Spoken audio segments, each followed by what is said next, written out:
So it was warm today, and this is one of the fans that we have sitting next to our door such that we can blow air through the place. A little bit dirty, a little bit rusted, but it's worked mostly fine for now. Until I was sitting in the other room and I heard this horrible squealing noise. It's like, what the heck? Checked down, it was the fan. Let's see if it still makes a noise. I'm guessing it does. This bearing got really hot, so I'm guessing this one's all screwed up. So let's see what it does.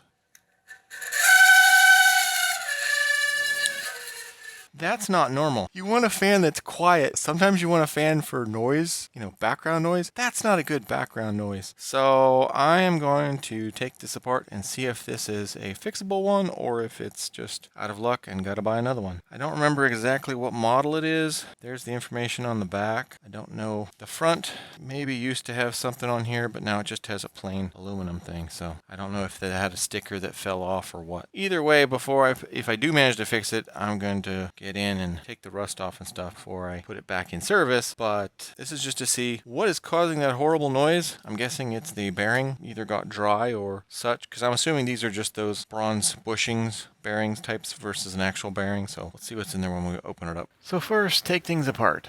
And initially I tried with the power screwdriver, but realized it just was not working on the tiny screws, so I had to mostly just use the manual screwdriver, but that's fine.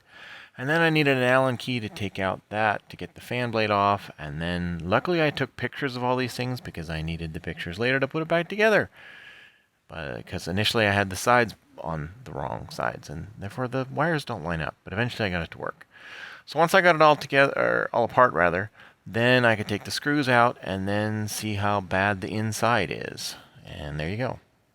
Right, well, I got it apart, and there was some gunk on the shaft on this side and on the other side. And I also cleaned out the inside of the oil light bearings or whatever those things are. And it seems like before I oiled it, it seemed like those oil soaks were very dry. So I soaked both of them good with oil, and I also added a little bit in the shaft area. And assuming I can get it back in, put it back together and see if it still squeals. If it still squeals, it's junk. If it doesn't squeal, then I get to clean it off and spray paint it with paint so it doesn't rust quite as badly. Now that I got some oil in there, let's put it back together and then test to see if that fixed the squeak.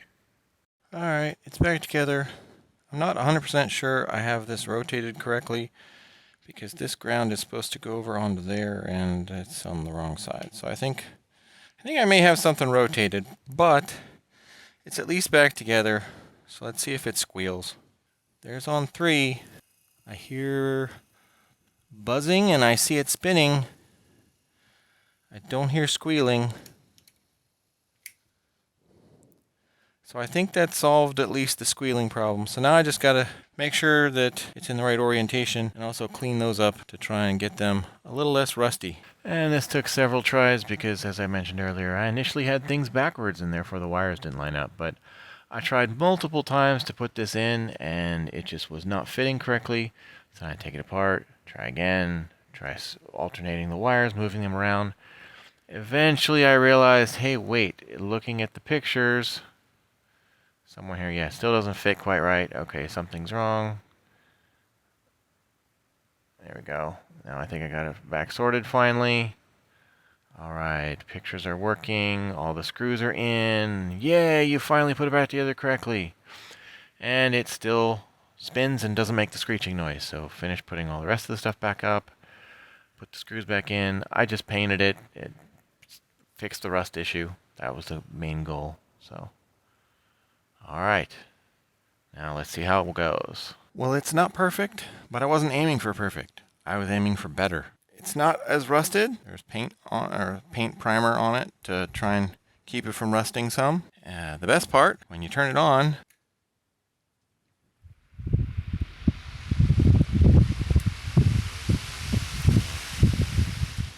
you hear fan noise, not extremely loud screeching. I didn't have the before for this because I didn't want to try and ruin it with the loud screeching.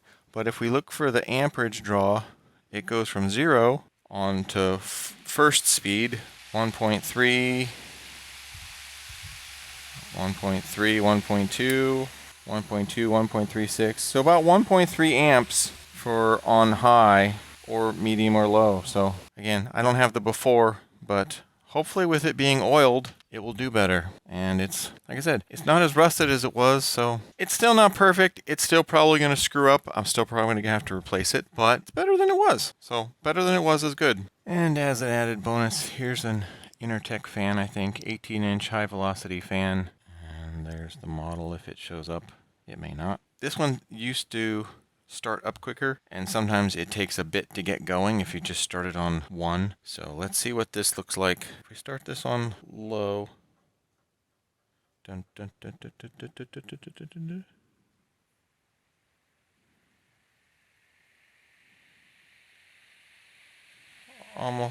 Almost an amp, and then it settles out to 0.87. If we go to high, this one goes to 0.92.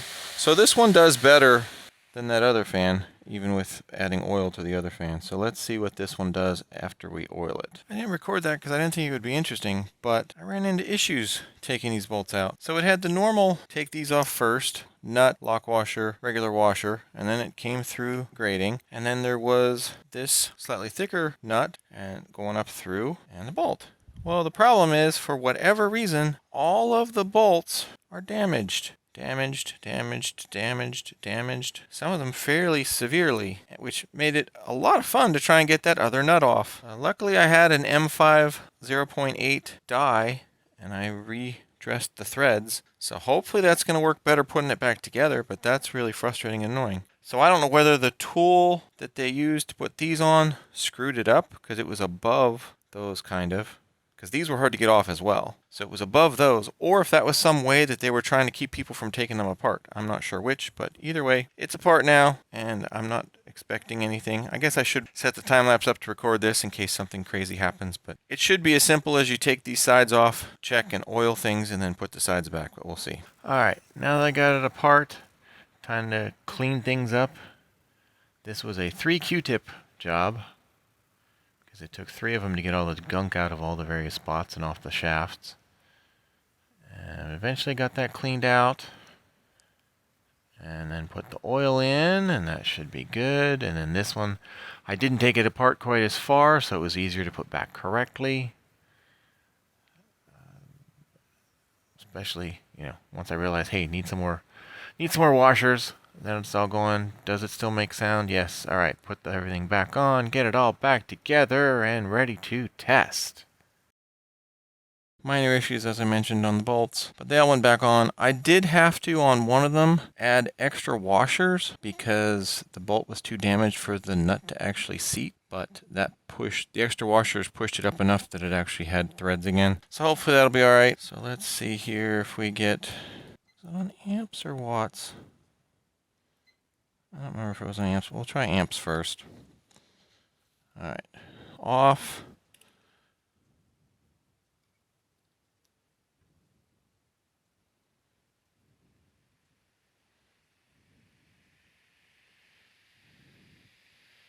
Yeah.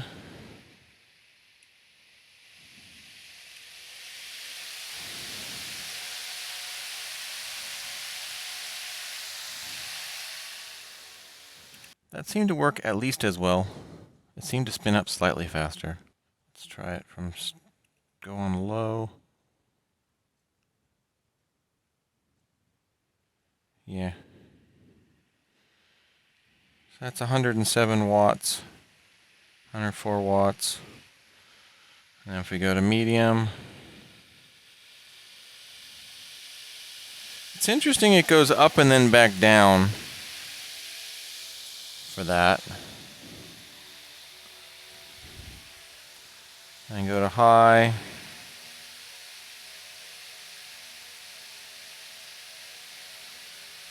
Yeah. At least it's not worse. And I did clean out some junk in the bearings, and there's now more oil in, so hopefully they will last longer.